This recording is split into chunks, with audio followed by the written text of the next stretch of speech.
The reason we only stock D'Addario strings is because D'Addario strings are perfect. When people come in here, they think that we get them for free or something like that, but we don't. We have no other reason except for dependability and tone. Hey, what's up, guys? This is Perry with Premier Guitar here in Nashville, Tennessee at the Municipal Auditorium today with the legend himself, Jerry Cantrell. What's up, man? Hey, man. How you doing? Dude, I really appreciate you taking the time to do this. All good. It's been a long time since we talked. I think 2009 is the last time Premier Guitar did a rundown with Alice in Chains. Sure. And I see some old friends. Yeah, I mean, it's probably not going to be that big of a surprise to you. We have shuffled a few things around, but... I was going to say, like, you know, with your solo stuff, does the rig change exponentially as opposed to the Alice in Chains stuff, or is it pretty much the same? No, not really. I kind of need the rig to be able to do whatever we need to do. Right. You know, with Alice, we travel a lot of real estate musically, from anything from the sap or jar of flies or some of the more kind of acoustical kind of background music and to like really heavy hard stuff. So I got to be able to do it all. And you know, on my records that I've done outside the band, I like to live in that real estate too. So you got to be ready for everything. Yeah. Yeah. So obviously these G&Ls. We've all seen for a long time. Yeah. And they're still on board. I love that. Yep, these are the OGs. That's the first one. That's the second one. I got them about, I don't know, maybe about 3-4 months apart in Dallas, Texas at a music store I was working at called Arnold Morgan Music Company. And I was in a band with a couple of guys, a couple of brothers, a drummer and a guitar player who had a couple of these. So that was my first experience playing them, and their dad got me a job at the music store. So I was like, I got to have one of these things, man. So I bought that, and then I think I put that one on layaway and got it a couple of months later when I was able to stock up a couple of checks. But yeah, I think they were running for, I think I bought them for around, I don't know, maybe $800, you know, in like 1984 or 85. So you know, these still tried and true. They've been through a ton of trauma and are still in one piece. They've been to the war and back. On this record that the three guitars that I really basically lean on are the Blue Dress, No War, and the D-Trip Paul.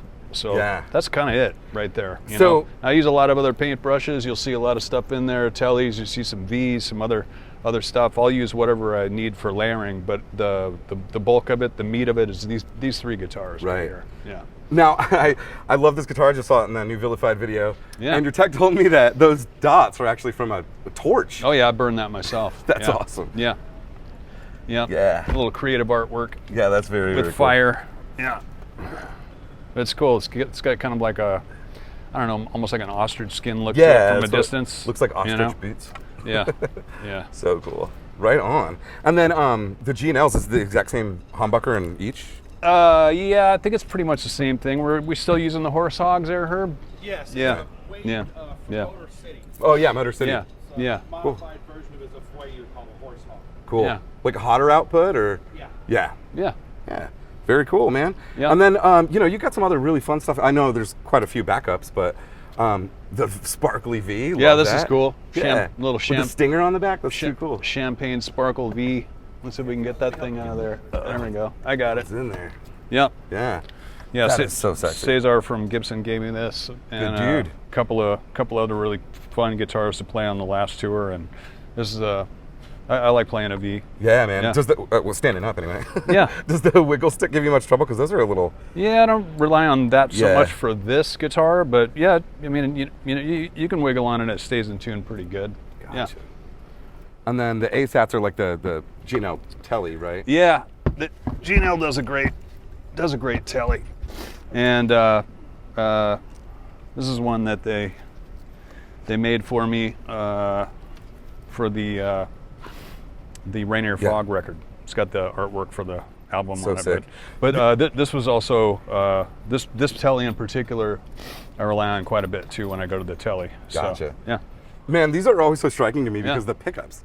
They look like a giant, like weird single coil P90 or something. Yeah, so but these cool. things are a lot more in control than you would think that they are. The G&L does a really good pickup. Yeah. You know? Those are killer. Yeah. And then as far as like on stage, I know you just have a couple of things because you know a talk box obviously, controller.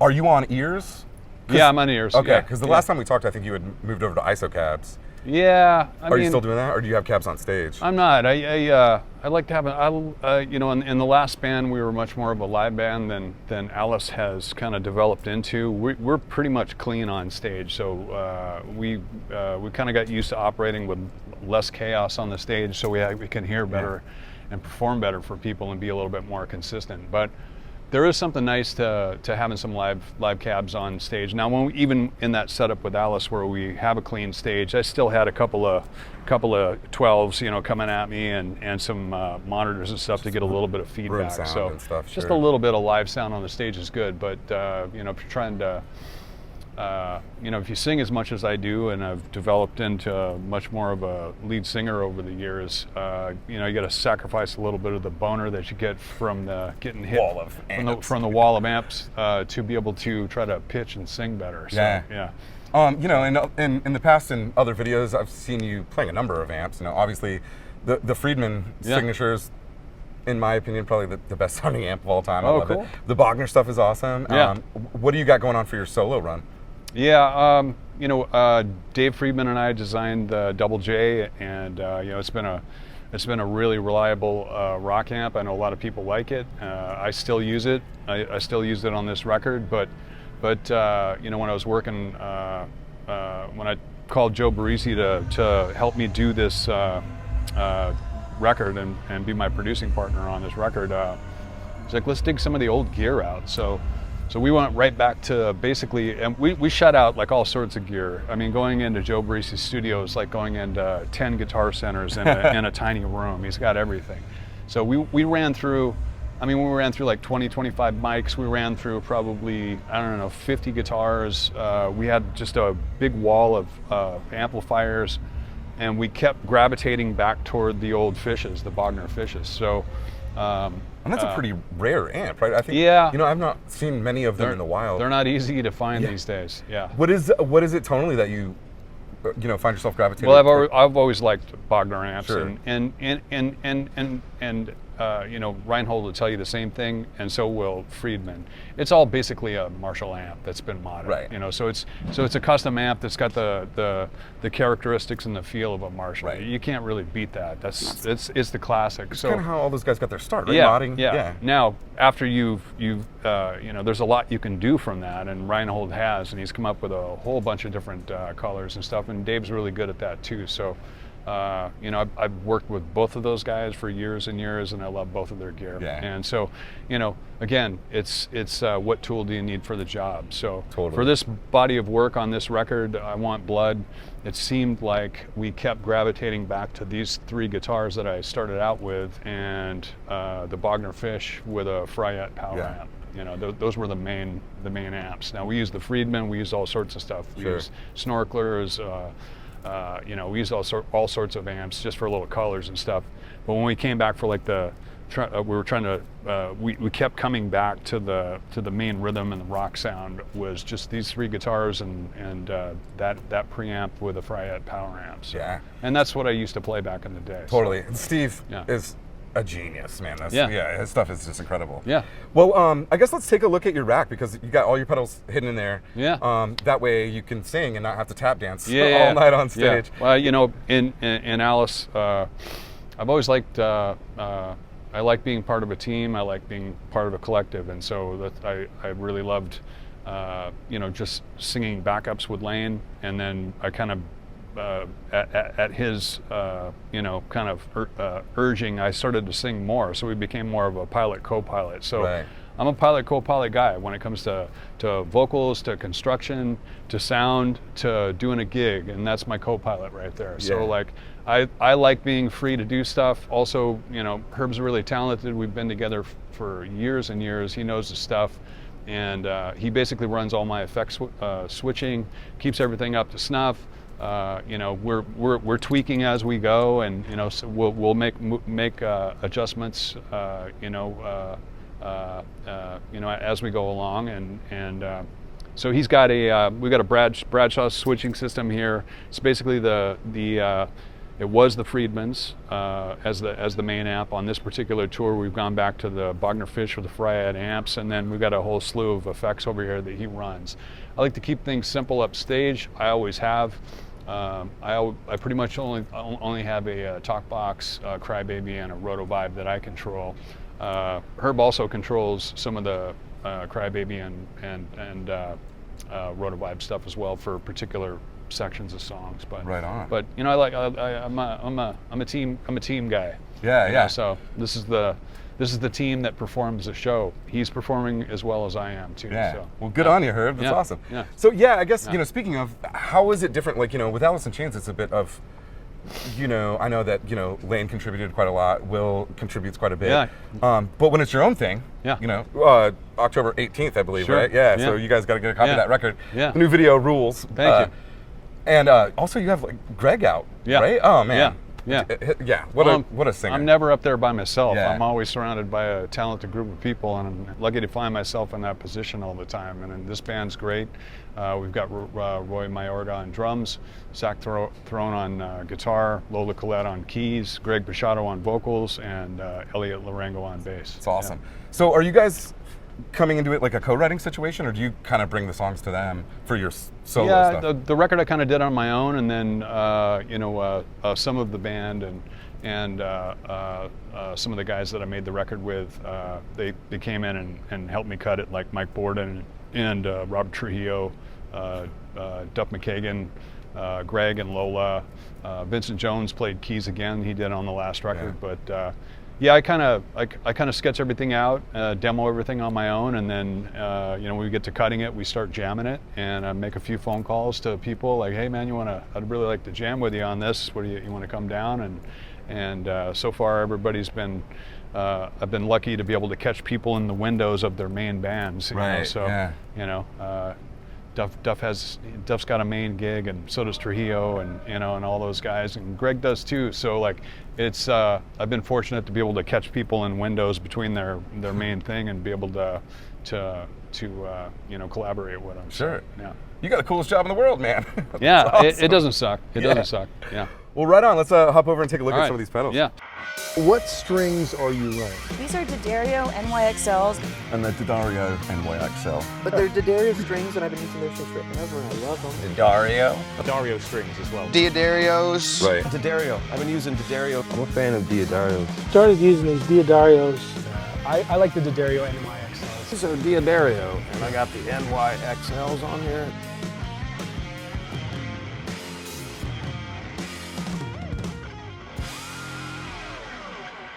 It's a totally redundant system. So this is A, that's B. Sure. Yeah. Yeah, that's Yeah. good thinking. In case we blow something up, we can just switch it on the fly. Yeah. Yeah, so Herb mentioned that the Bogners are modded.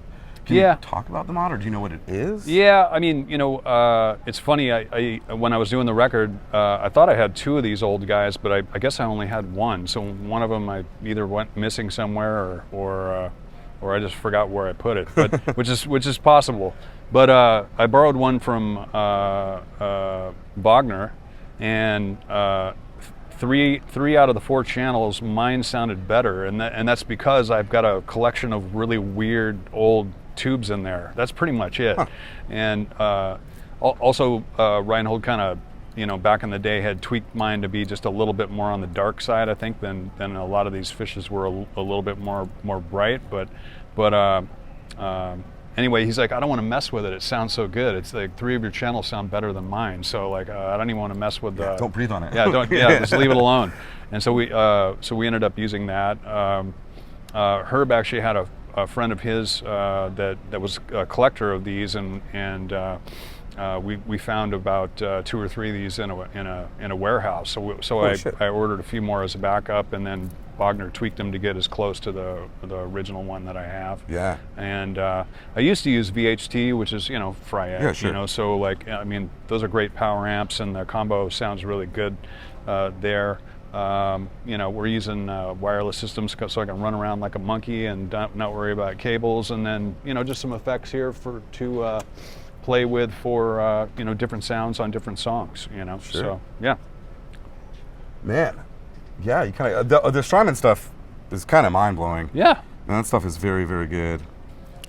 Right on. What else Yeah, we got? I mean, it's tube not- screamer action. It's Yeah, not pretty standard. It's not a whole lot of stuff. Yeah. It's just your basic effects, you know. And then as I was saying, it's a completely redundant unit in case something blows up and we got to move on the fly. Herb can flip a switch and that thing is live. Sure. All the effects are the same. Two Bradshaw switching systems, and we're ready to go. Identical. Yeah. So what's up with the 2 gates? One before and one after, or? I don't know. You'd have to talk with Herb about that. Okay, This is Herb's land, so Yeah. I'm kind of an observer here as well. But these are his tools. So Want that answer now? yeah. Sure. So there's 3 gates in the rig total. The first one next to the poly blue is at the top of the rig, right as it comes out of the wireless. The second one follows the tube screamer because the tube screamer introduces a little more noise and hiss. Sure. And the third one follows the 10-band EQ because it's actually kind of a gain staging. It's part of the gain staging as well. I see. Anything Yeah. that's going to add hiss Yeah. to the gain staging has a smart gate after. Yeah.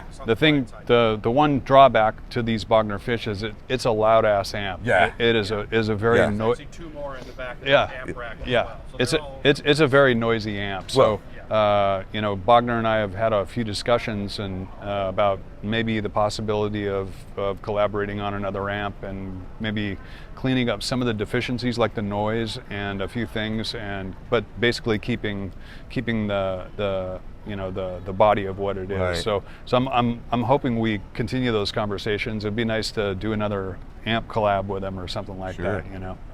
But- Well, I mean, for now it's working. You got Yeah. Herb's got you on belts and suspenders. We're good. So you're We're good. good. You're golden. We're yeah. good, man. We're good. Yeah, Well- it sounds really good. It's a pretty simple system. You know, it's tried and true. I've been using these amps since the early '90s. You know, and the Friedmans have been using them for a long time too. This is our first run with this setup. So we're just trying it on for size, and for this record, it feels right. So Right on. yeah. Well, man, I can't tell you how excited I am for the new Yeah. record. On the 18th, in case you didn't catch that, you guys gotta go get a copy of that.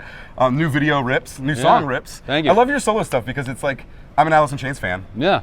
but your solo stuff is very, obviously sounds a lot like Alice in Chains, but you kind of pull influences that might not necessarily find their way into an Alice record, you know, like there's some bluesy stuff and there's some, you know, just the expansion of tones I think is very, very interesting, but it still has those core like odd time signatures and heavy ass riffs. It's great, man. Well, you know, Alice is we are what we are because of the players involved. So you know, there's only been 6 members in the band, and there only will be 6. So it's kind of requires all of us to make that kind of sound together. But you know, we all individually bring what we bring to the band, and you know, when I step outside of that, I'm carrying whatever I bring with another group of people. So maybe that's where you're hearing some of the familiarity or whatever. Jesus Christ. And but yeah, it's fun. You know, it's I just still dig making music. I'm having a fun time. You know. Starting out at the beginning of a new record cycle with I Want Blood, and Vilified's, you know, catching some fire at radio right now, and the video turned out great. Video is super cool, and also, man, the halftime breakdown, it's badass. Yeah. Dude, when I first got that, I'm like, okay. Yeah, it doesn't really let up. Yeah, it's great. Yeah, it's well, again, thank you so much for your time. Yeah, no we problem. Appreciate it. No problem. You guys stay tuned for more video lessons, rig rundowns, all that fun stuff. Catch you guys later.